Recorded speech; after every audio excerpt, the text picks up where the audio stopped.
It's November 11th. It's Remembrance Day here in Canada, and I completely forgot about it. That's the opposite of remembrance. I know.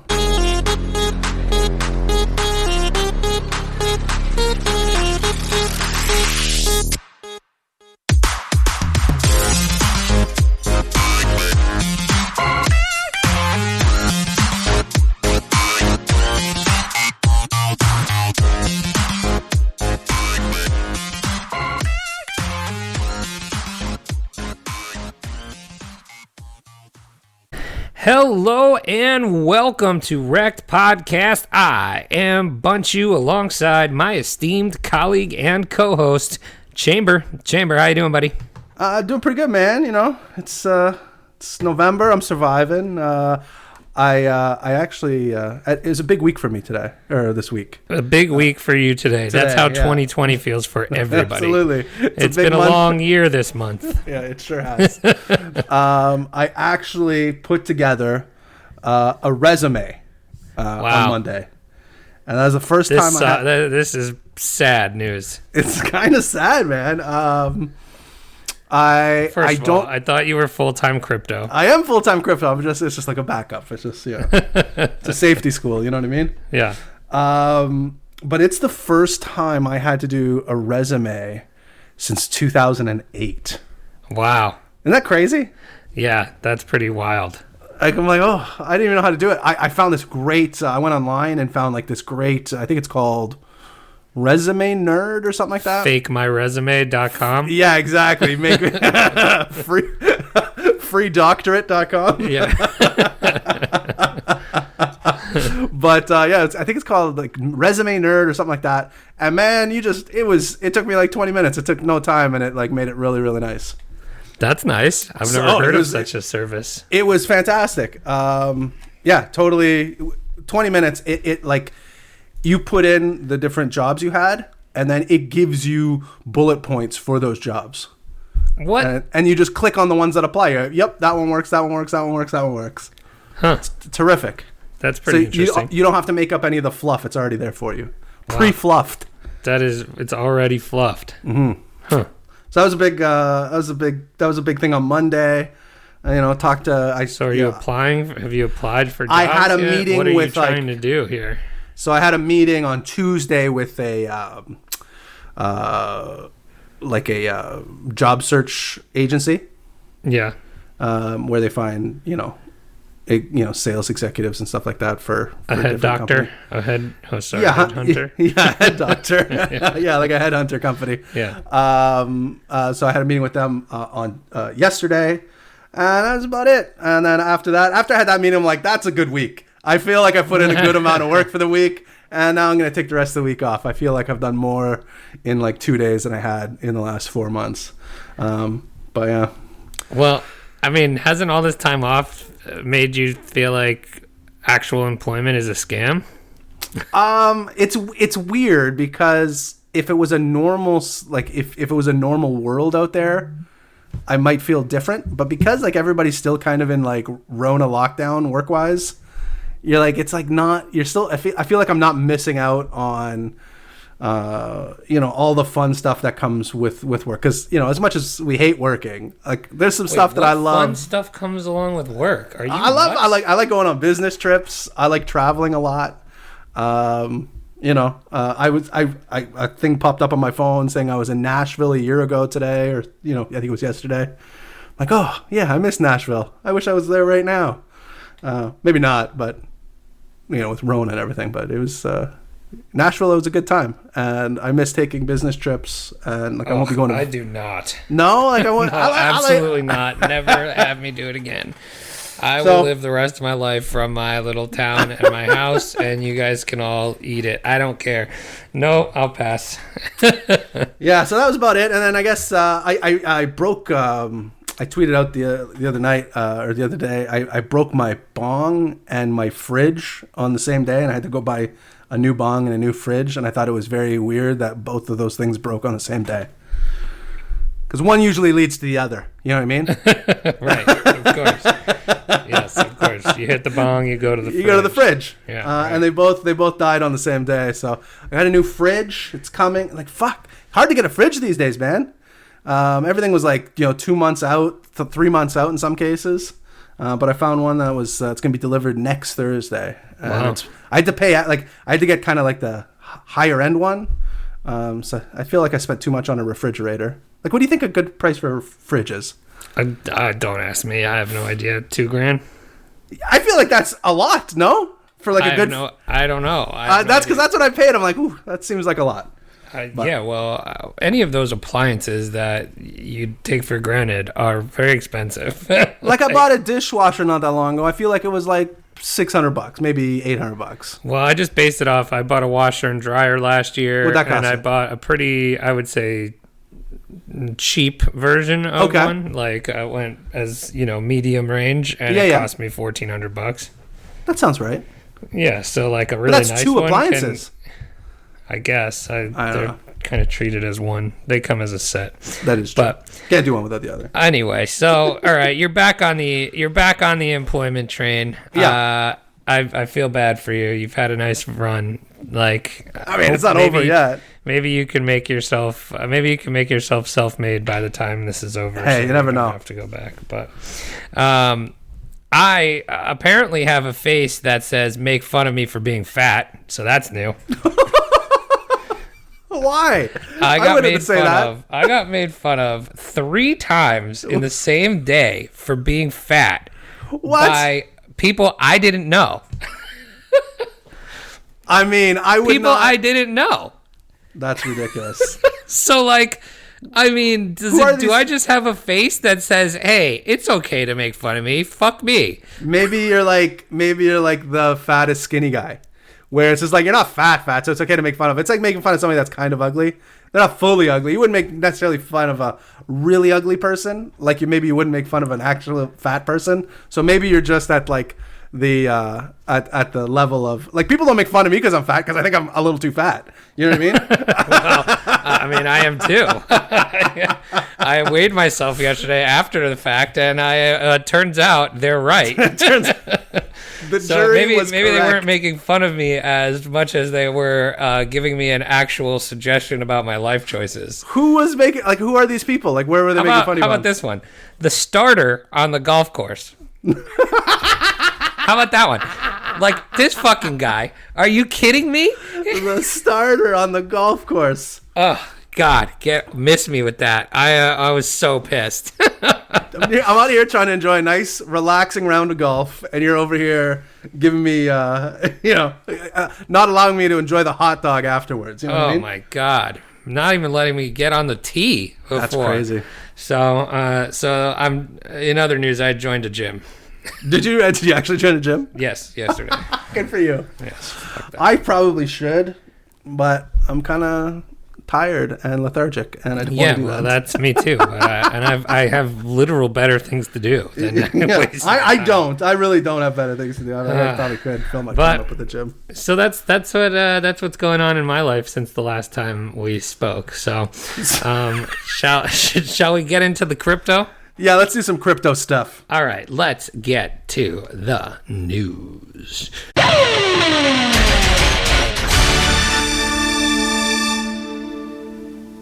All right, so before we go for news, let's just give a state of the union here. We have Bitcoin current price $15,580. Ethereum number 2 at $460, ringing in with some $460. $460? No, that's nothing. That's nothing to sneeze at, man. Nothing to sneeze at, indeed. Tether number 3 at 99 cents. XRP number 4 at a quarter. Chainlink up to $12.94. That's up like $2 since last week. Bitcoin Cash at $257 at number 6. Binance number 7 at $28.05. Polkadot $444 and Litecoin number 9 at $59.17. And Cardano is the number 10 right now at 10.7 cents. And everything I just mentioned is up at least 5% over the last 7 days. That's very good. I mean, Bitcoin. Are you full bull now, or are you a chamber bull? I'm a chamber bull for sure. I mean, I think once we got north of like like 10.7, like between 10.7 and 11. You know what I mean? Like maybe like 10.8. I'm like, there's nothing that could stop us. Like once we normalized 10K, it was over. So I don't see, like, obviously there's going to be pullbacks on the way up, but I mean, we're on the fucking train to fucking Bulltown. Bulltown. Yeah. Bolton. You're gonna take Bolton. Bolton. You're going to take your horse down to Bulltown Road. Yeah. Wow. Yeah. All right. But yeah, Sweet. it's fucking go time, man. It's just timing everything. Like what's like, obviously, like we saw Bitcoin have a big move. We could say it's kind of cool, you know, it's chilling out here for a bit. Does that mean Ethereum is going to move next? And if that's the case, do we have another alt season after that?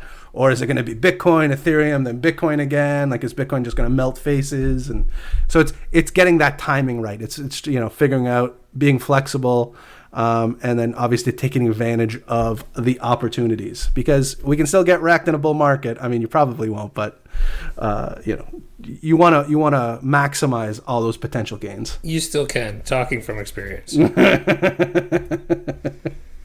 Yeah.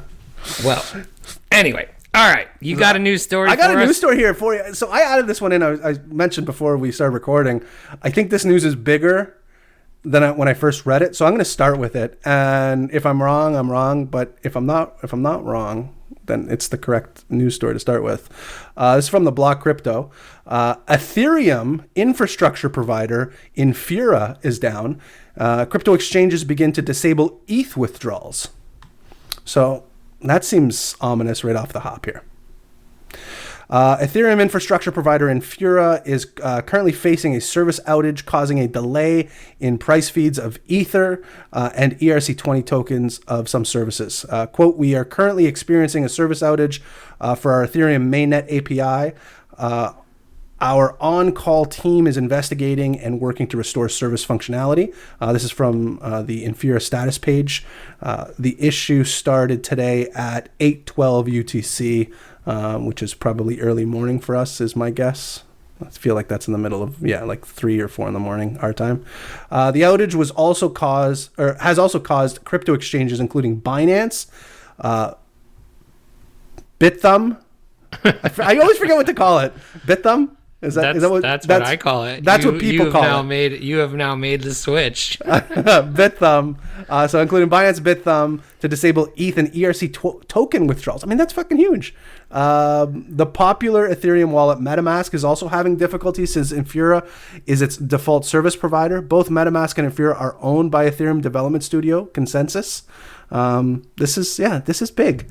Binance CEO CZ said the exchange is investigating a possible Ethereum chain split at block 11,234,873. Etherscan and Blockchair are showing 2 different chains, and data after this block we're resolving now, but have temporarily closed withdrawals, said CZ. Nikita Zveranakov, lead developer for Blockchair, explained the issue in a Twitter thread. He said, Nikita is a man. So he said Ethereum developers introduced a change in the code that led to a chain split starting at that block.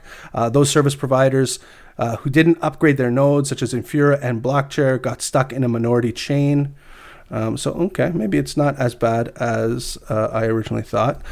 Quote, technically, that was an unannounced hard fork, said Zveranakov. Something similar happened to Bitcoin 7 years ago when the database upgraded, the fix upgrade, and run a debug protocol. Geth is a tool that is used for running the full Ethereum node. So basically, these guys just need to update their Ethereum nodes, and it sounds like everything's going to be okay. That said, silently fixing a bug dormant for 2+ years has a much lower chance of causing a disruption than raising awareness to it. We strive to minimize potential damage. So I think overall, we might be okay. So if people are freaking out, I think it's going to be all right.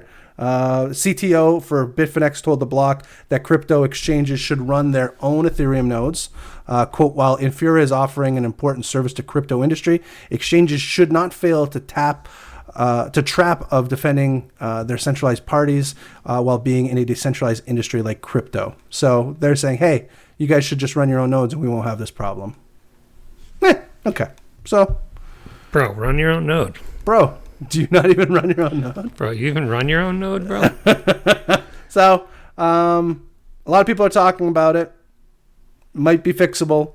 I'm not sure if it has any... Well, my MetaMask is working. Well, that's all. Let me check mine. And mine's fucked. And all my coins are gone again. And I got robbed. God damn it. Any update on that? No update. No update, unfortunately. Brutal. I know. Whatever happened to getting your crypto back? Yeah, that's what I'm saying. Yeah, nothing. I've no finding the culprit. None of that. Nothing. I've been. This is through Bitstamp. I've reached out to them, asking for any updates, and they said they're continually, they're continuing to work on it. They have their crime department on it. Do you think they have an entire war room dedicated to your ticket? In my mind, they do. Like reality, the chamber room. Like, oh, I need an update on what's going on with chamber stat. The clock's ticking. I don't know. Heads are gonna roll. Do you not know how many alt accounts this guy has? He could crush us. Yeah, so it's tough to say. I haven't received a. What about the actual in real life police? No. That's over. Yeah. So is this officially a cold case? It was a cold case after a week for me. Like, just get over. Like, I don't like to dwell on things very much, so I like to move past it. So I don't know, but I've moved past it. It's been a cold case in my mind for a couple of weeks for sure. Interesting. All right, next story here. Billionaire, this was all the rage yesterday. Billionaire Stanley Druckenmiller says that he's placed a bet on Bitcoin. The billionaire investor Stanley Druckenmiller is betting on Bitcoin according to new comments made on CNBC. His quote was, "Bitcoin can be an asset class that has a lot of attraction as a store of value to both millennials and new West Coast money," said Druckenmiller, who previously served as hedge fund manager and was the founder of Duquesne Capital, which operated from 1981 to 2010.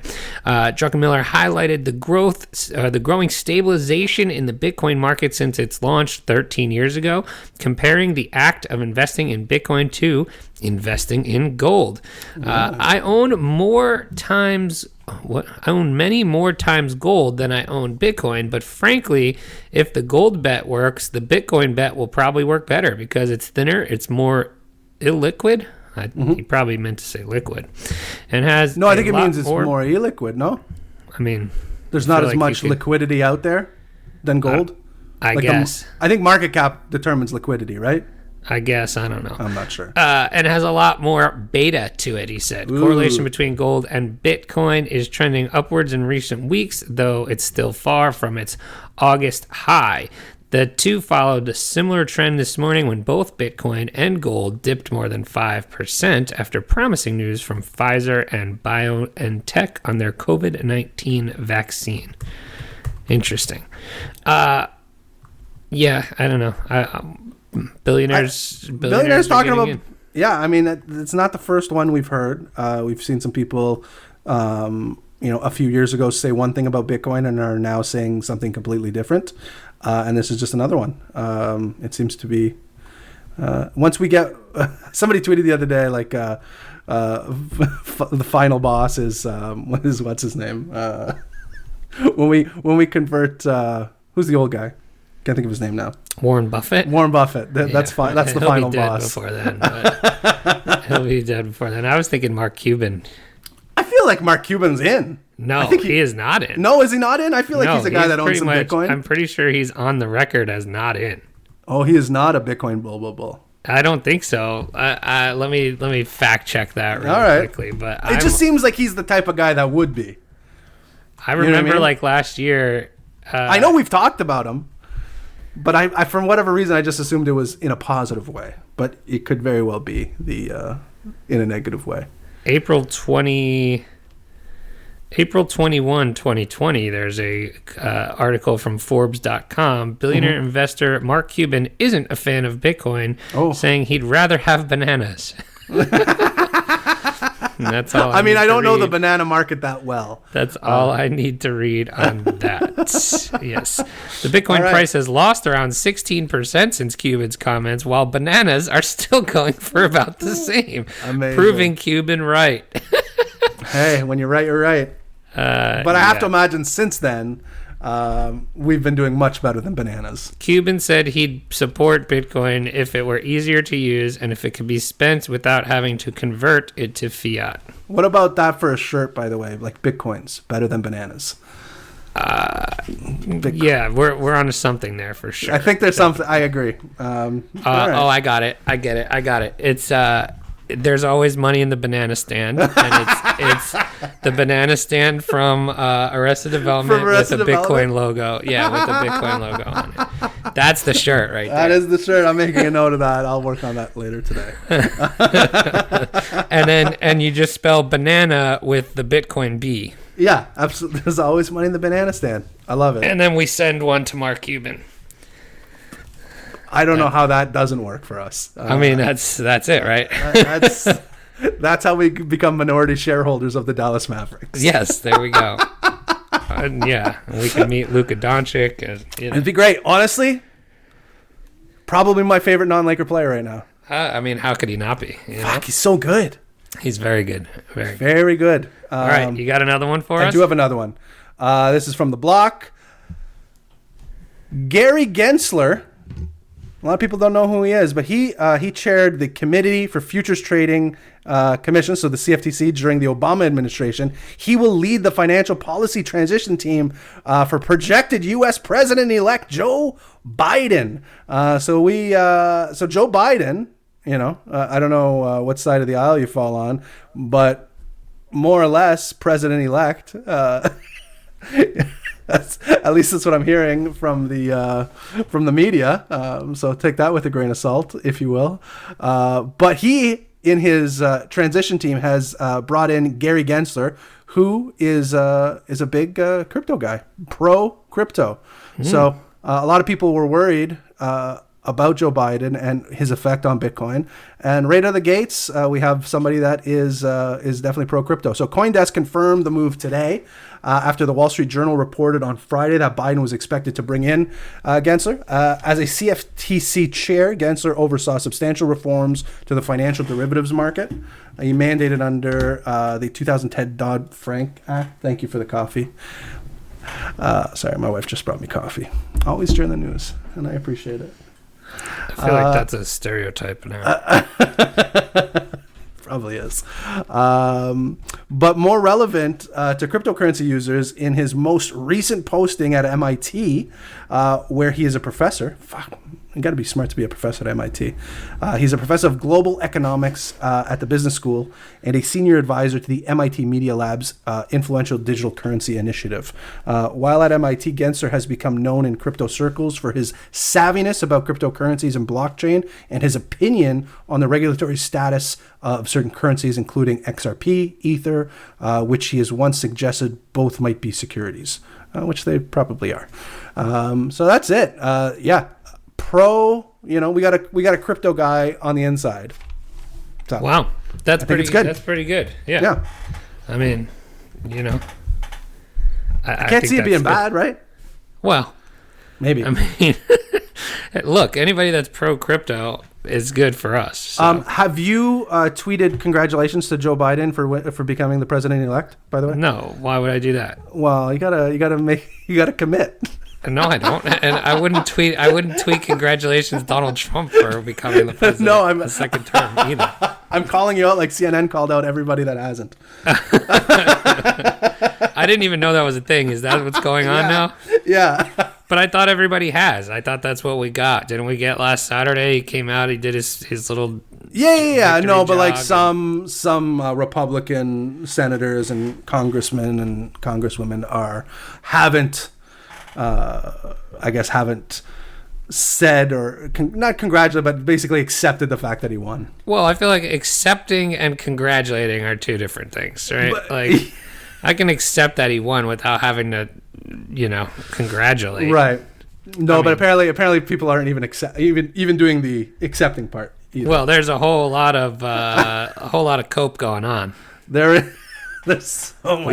We are maximum copium detected. Yes, exactly. Cope springs eternal, if you will.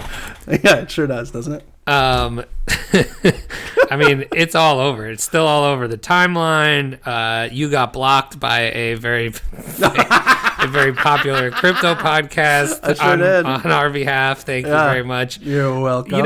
Here's the thing. It's like, it's my fault, really. It really Oh, no, is. it's 100%. I was talking to my wife about it afterwards. It's my fault. Yeah. It's nothing but your fault. Well, yeah, because I know, like, if I didn't say something to you about this, I wouldn't even have tweet, noticed. You wouldn't have even noticed, and you would have gone about your day. Now, I thought... so, here's what happened, folks, if you haven't seen this. If you're in our Telegram group, you've definitely seen it, because Chamber likes to take trophies like a serial killer. Yeah, like I sure do. Chamber takes his screenshots of all his tweets that he's proud of and then sends them directly to our Telegram chat. So we are, I would say, loose acquaintances with one of the very popular crypto podcasts out there. For the record, I think we're more popular today. I don't know about that, but we'll see. I don't really think that's true, but I'm not sure. Anyway, so one of the hosts was, I would say, coping very hard. Yeah. And I think like the difference between the normal cope tweets you would see on the timeline right now and what he was doing. Agreed. Was he was adding the extra, this tweet will age well. He was... Yeah, and he was going real deep into, I'm right, and this is going to age well. And immediately, your instinct is, all right, I got to screenshot this tweet because it is most likely not going to age well. It's Ron Howard's voice that pops in my head every time. Yeah, it's the narrator from Arrested Development. This is going to age well. Narrator, it doesn't. It did not age well. And so... I thought, okay, here's some hard cope. Let's screenshot this tweet because he's calling out that this tweet will end well. And so I sent it to you because I thought it was funny. You immediately take to Twitter. Got it. It was like the bat signal. Take to Twitter and post the cope t-shirt that you made. And I forget his response was. Oh, I have it right here. He said that we were virtue, or he said that you were virtue signaling. I still don't even know what that means. I feel like that's like a right thing, like a right wing thing to say. Well, virtue signaling is is basically putting your thoughts out there for the sake of being popular on what people think you should be saying. You know what I mean? Like. But I literally just posted a link to a Cope t-shirt. Right, but he's saying, I think he assumed we believe something that maybe you don't. You know what I mean? And so in that case, he's saying that was him saying, okay, well, are you just doing this to be popular? And then you wrote back, just buy the shirt, bro. No, bruh. Just buy the shirt. Bro, just buy the shirt. And then he blocked you. I laughed for like 10 minutes straight. When you get a good response tweet, you know what I mean? Like when somebody says, "Oh, he's you make one," and he comes back and says something, and then you go over the top, and win the tweet war. It just really makes me happy, and I felt like, bruh, just buy the shirt. I'm like, oh, that's so good. I was so happy with myself. So you got us blocked by this host. So we are probably not in their favor anymore. But that's okay. We're not here to. We're the bad boys of crypto. Yeah. All right. Sure. Sure we are. But again, it's my fault because I sent you the tweet fully knowing that. That's what I said to Amber. Fully knowing that you would probably react to it. And you did. I said that to Amber because Amber was sitting right beside me, and I said, Bunchu doesn't like to stir the pot, And I'm like his attack dog. I said, when he doesn't want to stir the pot, he might just kind of put something out for me. And like what did I say to you? I think I'm your Gollum. Yeah. I said not the Lord of the Ring ones, the Jewish one. So in Jewish lore, there was like this monster that you would put like a note in his mouth. And he would just do your bidding like at night, and that's what I am to you. So you just put a little note in my mouth, and I came to life and destroyed your enemies. Oh my god! So I thought that was pretty funny. Well, I just knew that you would love this tweet will age well piece, and it would trigger you to have to respond. It did trigger me. I'm like, I've since seen a couple more of his tweets on replies that he also ends in this tweet will age well. I should have taken the opportunity. I wish I had Ron Howard on speed dial all the time. All right, I got one more news story here. Former Microsoft employee sentenced in what IRS calls the first Bitcoin case involving false tax returns. Oh boy. Ooh. A former product tester for Microsoft has been sentenced to more than how many years do you think? For tax fraud for crypto? Yeah. I don't know, 19 consecutive life sentences? More than 9 years in prison. Shit! I was just joking. Well, I guess I wasn't really joking. More than 9 years in prison after being convicted of defrauding the tech giant and using bitcoins as a means to hide the funds he obtained. Sorry, okay, so there's a little more. So there's a little more to this than cheating on his taxes. So what's defrauding the tech giant? Well, that's I'm sure what he's from Microsoft. I assume it's Microsoft. Oh, I see. Are they still a tech giant? This guy's name I can't pronounce. Vladimir Kveshchek. Actions were first laid out in a July 2019 criminal complaint that was filed with the U.S. District Court in the Western District of Washington at Seattle. As outlined in the court documents, he was the first an outside tester before being brought in on a full-time basis. He was involved in testing a system through which users could buy things with digital gift cards and other sources. Per the complaint, he made real-world purchases through the system, an unintended result of the testing phase, and eventually he resold more of these digital gift cards in excess of 10 million. Wow, okay. The complaint went on to allege that he converted the proceeds from the sales that were conducted via online websites into Bitcoin, which he later converted to dollars by way of a Coinbase account. As part of that process, he is said to have used chipmixer.io, a transaction mixing service that was more recently used in an effort to obscure the funds from stolen crypto exchange KuCoin. The court document also shows that he obtained a small amount of funds on Paxful, a peer-to-peer crypto exchange. The government further alleged at the time he was reporting cryptocurrency proceeds to the Internal Revenue Service, sought to classify the Bitcoin he'd receive as a gift. That part of the alleged scheme is what drew the IRS into the eventual investigation and prompted the declaration this week of his conviction and sentencing. It's the nation's first Bitcoin case that has a tax component to it. Quote, simply put, today's sentencing proves you cannot steal money via the internet and think that Bitcoin is going to hide your criminal behaviors.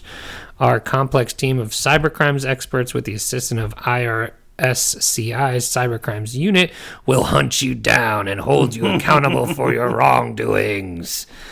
And that's from IRS Special Agent in Charge, Ryan Corner. He'll hunt you down. He's got a very particular set of skills. In addition to the jail sentence, this guy was ordered to pay $8.3 million in restitution. That's awesome. So, I mean, he stole shit from Microsoft, right? And then bought or tried to hide it with Bitcoin. Yeah, I mean, and then didn't claim it properly. He claimed it as a gift, and that's what tipped everybody off. That's a big gift, bro. You got a $10 million gift in Bitcoin. My Lord. Yeah, Granny got in it a long time ago. Yeah. My grandmother was Satoshi. Surprise. She gave me 1 million Bitcoin every year for the last 10 years. Yeah, my grandfather is Craig Wright. I don't know if you know that or not, but he's the real Satoshi. Yeah, he is. That's what all the courts say. That's gonna do it for us for news.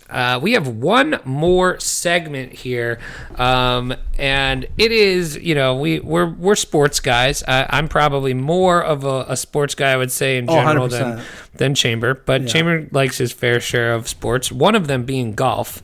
Yes. Are you into watching the golf tournaments, like the Masters, like the major ones? There was a time, like, obviously, from 98 to 2008, like, I was watching a ton of Tiger. Did you watch last year when Tiger won it? Oh yeah, 100%. Yeah.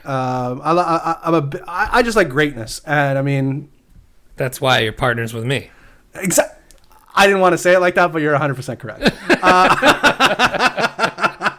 I just like greatness, and like I mean that 10-year run he had, give or take, was amazing.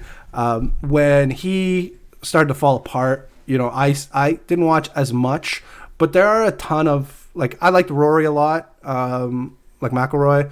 I don't know if you're familiar with, like, Brooks Koepka. Of course. Like, he's a stud. Amazing. So we're coming into this new generation of golfers now that are pretty impressive.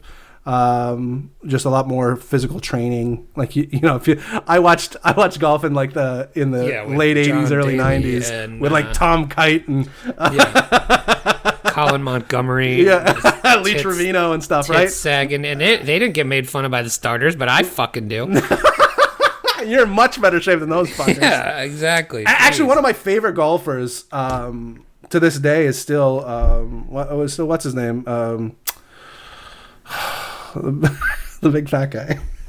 John Daly? John Daly. I just saw him the other day. John Daly is like, Daly would pull up, crush a beer, hit a 300-yard drive, fuck your girlfriend, and then smoke a cigar. And then high-five you afterwards. Yeah, right, exactly. But I just saw him the other day. Somebody tweeted out a video of him, just, jean shorts, white T-shirt, no shoes, aces, like a 185-yard par 3. Like, are you kidding me, guy? Like, he's amazing too. That's fantastic. However, all right, so it is Masters Week, and we like to do drafts and polls on the show.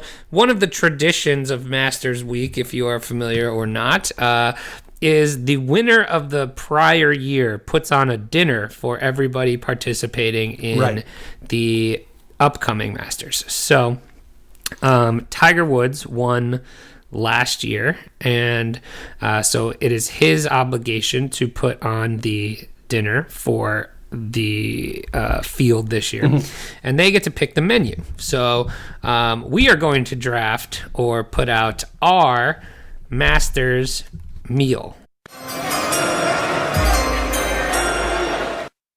Our Masters the Champions Dinner is what they call. So our Champions Dinner menus. So here's what Tiger Woods' Champions Dinner menu is. This is this year's? This is what is being served, I believe. It's funny you brought this up too.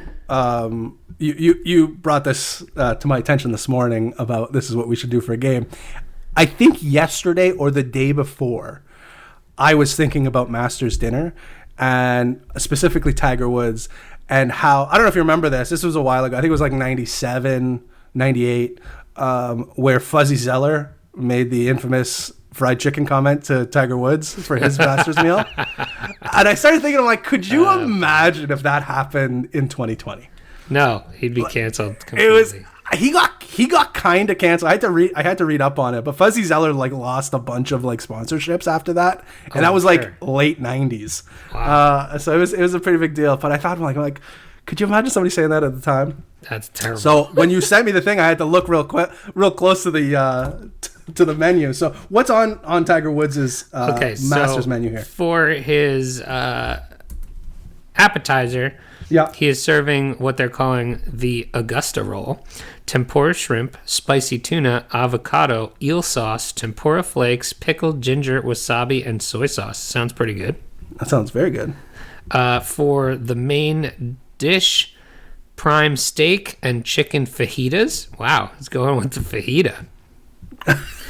Grilled vegetables. He's an everyman. Grilled vegetables, refried beans, Mexican rice, pico de gallo, sour cream, guacamole, and flour tortillas. Seems a little cheap. I agree. Like, what are we going to? Like Sizzler? Like, come on. I mean, and then the dessert trio here. He's got classic flan, churros with chocolate sauce, and I can't read what the last thing is. Sopapilas? I don't know what that is. Sopapilas? I don't know. Yeah. Then he's serving a 2015 Schaefer Red Shoulder Ranch Chardonnay from Caneros Napa Valley and a 2015 Schaefer Hillside Select Cabernet Sauvignon Stag Leap District Napa Valley. What if he owns those? Yeah, he probably does. Probably does. All right. So, first of all, what are your thoughts on Tiger's Masters dinner? I think it could be significantly better. Yeah. I'm not a fajitas guy. I love Mexican food, but fajitas was never... I feel like Masters dinner should not be eaten with your hands, the main course. 100%. Right? This is a fucking fancy-ass meal. This sounds like the Masters. Right. This sounds more like... a golf tournament you go to for, I've been to golf tournaments where the meal was better than that. Yeah, right, exactly. All right, so I'm going to let you go first. What is your appetizer going to be? Are we going to do like appetizer, main kind of thing? Yeah, okay. Yeah. So for appetizer, this is a good question. I mean, he went with sushi. That's probably not how I would go. I do like I think I would do something like a cheese, maybe like a cheese souffle or something like that, like a nice. You writing this down because we're putting out the poll. Oh, we're gonna put this out. Okay. Yeah, we gotta put the poll. Okay, fuck it. I'm going matzo sticks. I almost went there actually. I'm gonna pander to the audience. So. Are you really going mozzarella sticks? Yes. Okay. Let's go matzo sticks. All right, so I'm going to have for appetizers something that I had at my wedding that was pretty awesome. So it's a perfect mix of your like the mozzarella sticks where it's like kind of everyman comforting. Yeah. But presented in a fancy way. Okay. So this was a little corner. It was like a little corner of grilled cheese. Okay. Served in a little tiny tomato soup. Ooh. Yes. Okay. So I'm going with a fancy grilled cheese tomato soup appetizer. Okay. We should actually probably find like accompanying pictures to go with. Yeah. Because I'm sure I could find that as a picture. Okay. So we gotta do mains now. Okay. So my main. Yep, I found it. All right, so I'm gonna get. We'll get pictures of all of our appetizers. You're going just straight up matzo sticks. Not. I'm trying to figure out if I should just go, total John Daly on this one. What are you having for dessert? A line of Coke? Yeah. That's dusted on the cookies.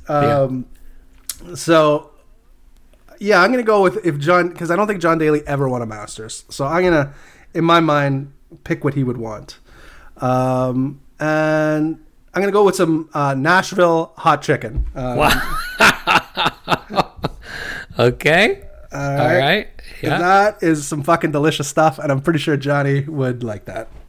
Okay. Nashville hot chicken. I'm sure you can find a picture of that. Yeah, I got.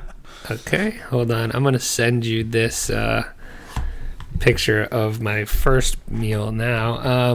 Then, okay, so... I know what my drink's going to be, by the way.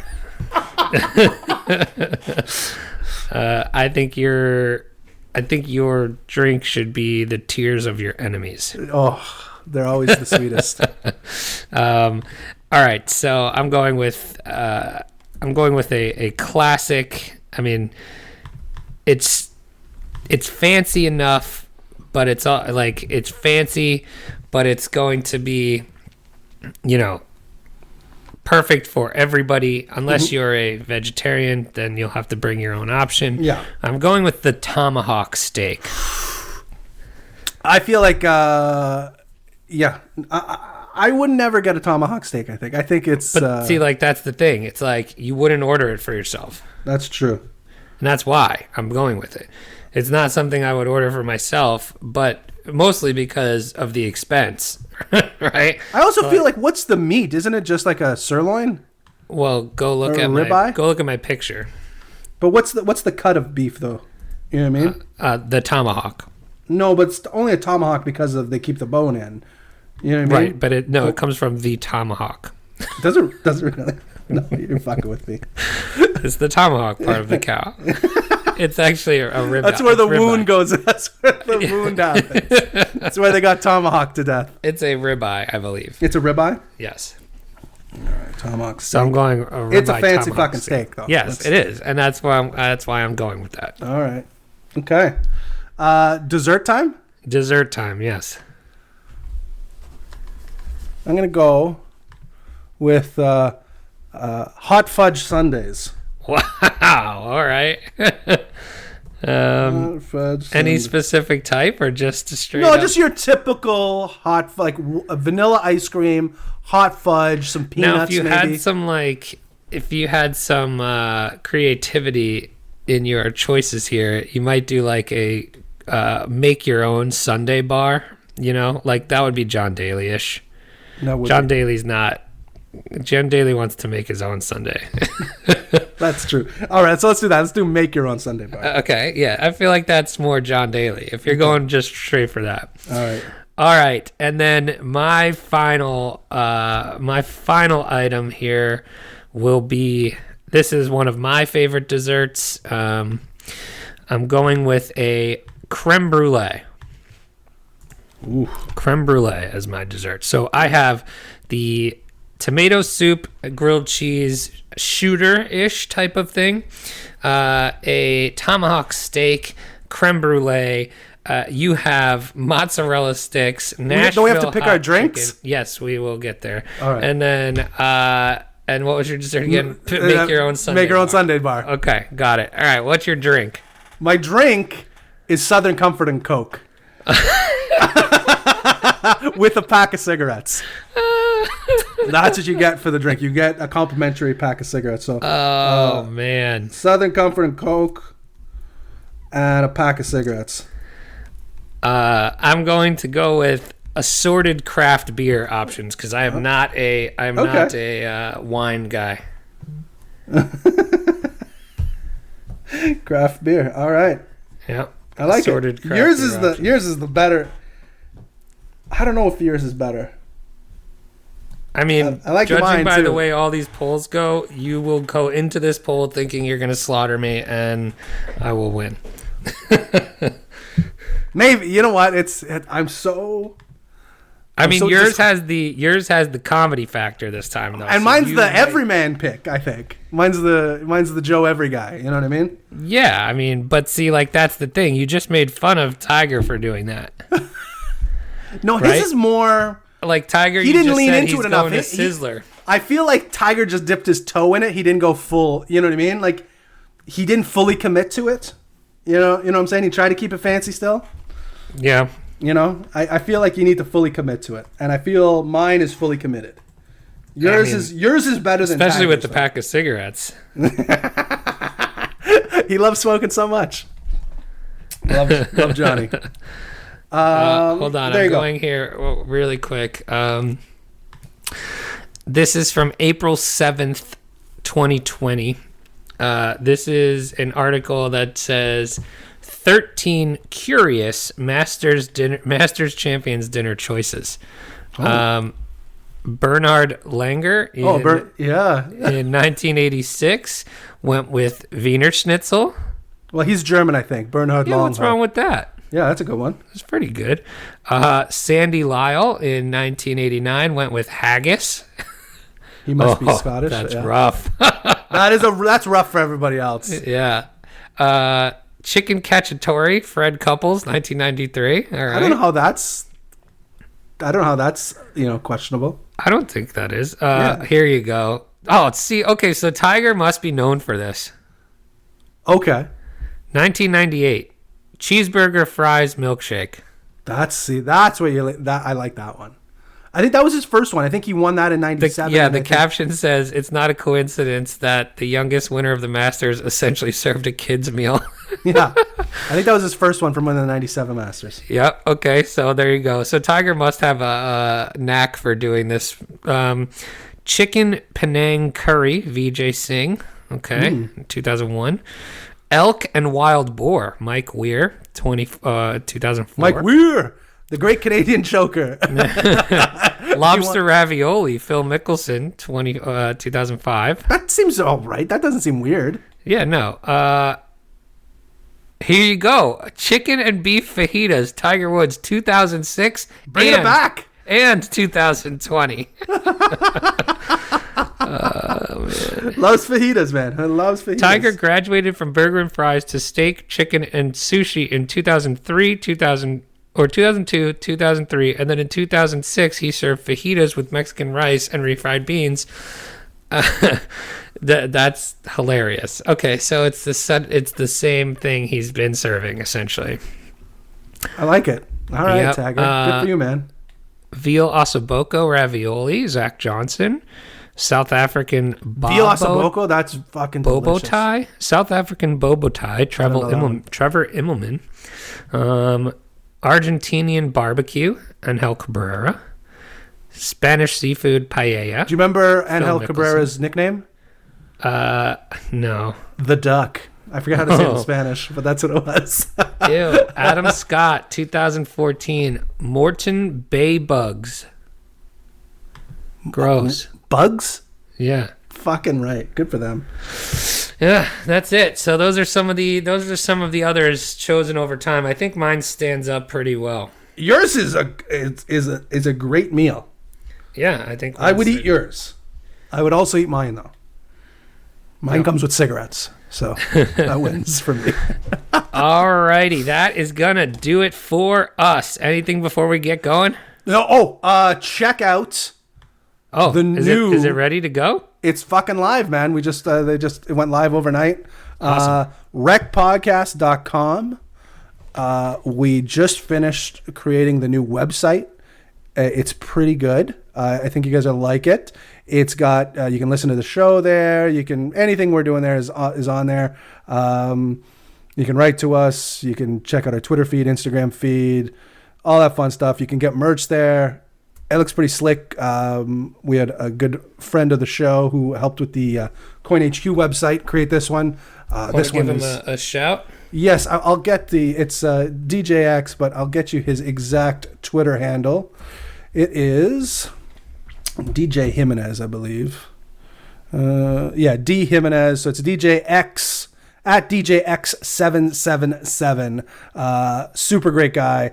If you're looking for help for any kind of web development, indie game, he's an aspiring indie game developer too. So great guy, big helper. He's out of Mexico, and he does a hell of a job. Look at that, the crypto world. We're worldwide here. You know it. So check it out, REKTpodcast.com. You can listen to the latest episodes. Yeah. You can listen to this episode. You don't even have to download anymore. Nope. What the hell? You just watch it right on the website. Yeah. I mean, not watch it, but listen. Yeah, I mean, you can watch it. You're just going to see a little button go further and further up the line, but that's about it. Are you trying to hint at we're going to be doing video soon? No. I'm just trying to save that would be a development. That would be a development. I don't know. We could if you want. We could. We've thrown the idea around multiple times over the years, but it's never really stuck. Maybe we'll get better at it. Well, I think if you do it, the way we would have to do it would not be live. I don't think we could pull, like, the live has been the hard part, right? I think what we can do is do a YouTube live or a Facebook live. Right, and then put it out. But also what we would need to do is also record ourselves through, also just record our separate audios through Audacity. And then I could merge those two together to make a show. Right. That sounds that's difficult. how you do it. Forget it. You just watch the button. Just watch the button. Just watch the button. Thank you very much for listening. And until next time, don't get wrecked. And that is financial advice.